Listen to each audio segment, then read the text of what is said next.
Have you ever noticed something strange? Every time your heart races for someone new, there's this eerie feeling, like you've been here before. Same type of person, same pattern, same ending. You tell yourself this time will be different. But deep down, you already know how this story ends. This isn't coincidence, and it's not fate playing tricks on you. It's something far more unsettling. A hidden mechanism in your brain that's been running the same program since childhood. And the worst part? You can't see it happening until it's too late.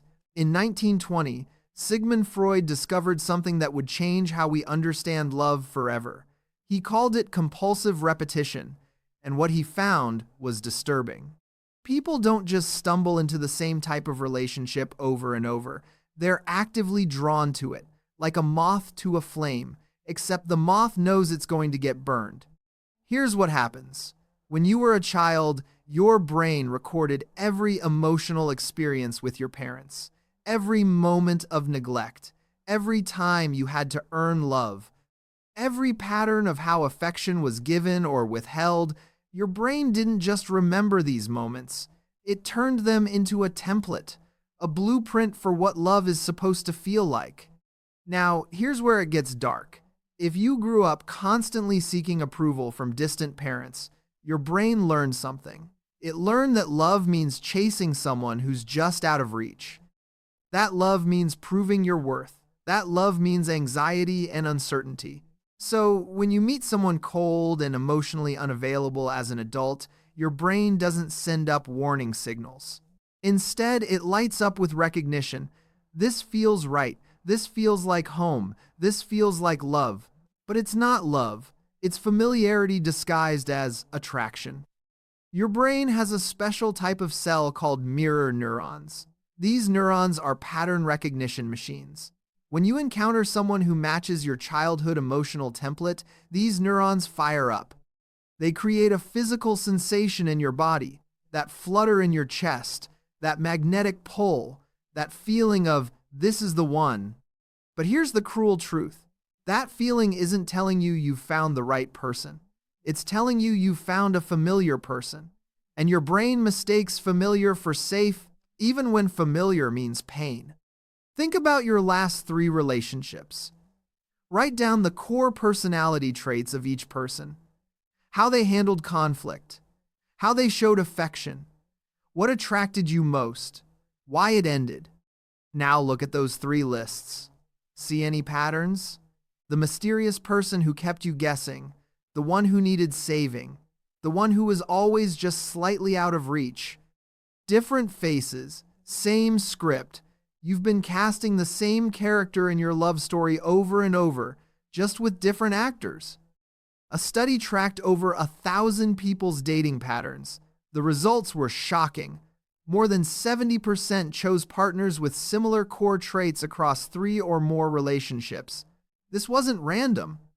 This was their subconscious running the same program on repeat. But why? Why would your brain keep choosing pain? Because buried in that repetition is a hidden wish, a desperate hope. This time I'll win. This time I'll get them to love me the way I needed to be loved as a child. This time I'll prove I'm worthy. You're not looking for a partner. You're trying to rewrite your childhood. You're trying to win a game that ended 20 years ago. Psychologist Lisa Firestone discovered something crucial. 2 people don't attract each other randomly. They attract based on whether their defense mechanisms match. Your defense mechanisms were built in childhood. They determine who you're drawn to and how you'll behave when things get close. So, when you meet someone and feel that instant chemistry, that's not fate. That's your defense system recognizing a compatible defense system. 2 broken patterns clicking together like puzzle pieces. Here's the question that haunts everyone who realizes this. If I know it's a pattern, why can't I stop? Because your brain has a twisted logic. It equates familiar with safe, even when familiar means suffering, even when you consciously know it's wrong. Your subconscious is running a program that says better the devil you know than the angel you don't. It's like living in a house with a leaking roof. You know exactly where the leaks are. You've learned to put buckets in the right spots.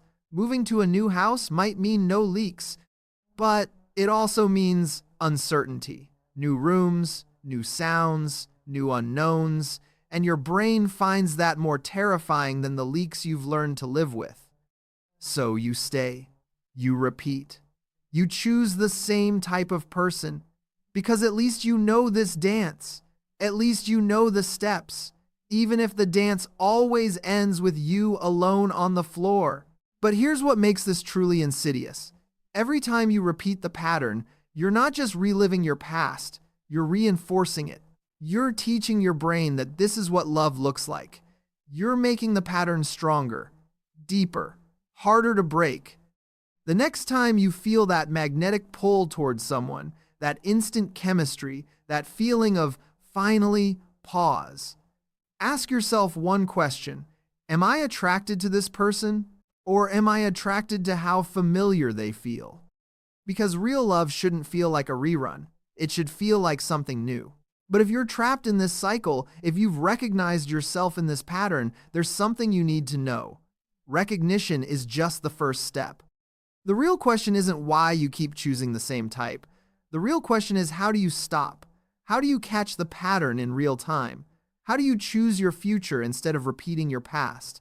And that's exactly what we're going to unpack next.